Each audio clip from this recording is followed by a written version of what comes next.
Hello, I am Dr. Paul Jaley, Executive Director of the Plymouth Rock Foundation, which was begun in 1970 to preserve and propagate the history and heritage of the Pilgrims. Who were the Pilgrims? Why did they sail to these shores almost 400 years ago? What motivated them to sacrifice their lands, their families, and even their lives for such a venture? And when they had the chance, why did not one pilgrim return to England the next spring? In the year 2020, the American pilgrimage turns 400. In other words, it will have been 4 centuries since a small remnant church plant crossed the ocean and landed on the shores of New England.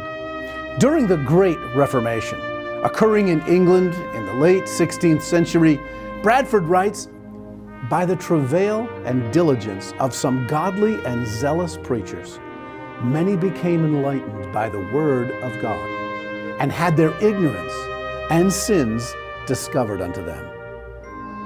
These new believers were, as Bradford says, scoffed and scorned by the profane multitude. And he goes on and says, they were ones whose hearts the Lord had touched with heavenly zeal for His truth. They shook off this yoke of anti-Christian bondage, and as the Lord's free people, joined themselves by a covenant of the Lord into a church estate, in the fellowship of the gospel, to walk in all His ways, made known or to be made known unto them, according to their best endeavors, whatsoever it should cost them.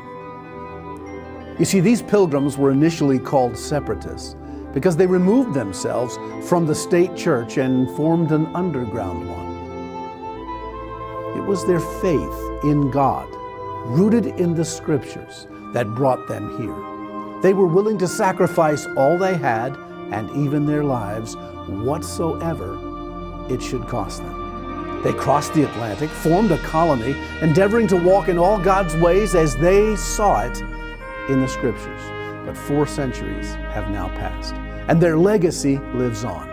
The most important treasure brought on the Mayflower were the ideas of self-government and liberty of conscience drawn from the pages of the Bible.